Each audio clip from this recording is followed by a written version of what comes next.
Just replaced this belt that I bought from rockauto.com. Put in a new Duralast belt, all in good condition.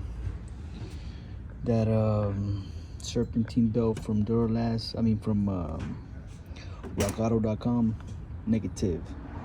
Not even 2.5 months, and it was already whistling. No bueno.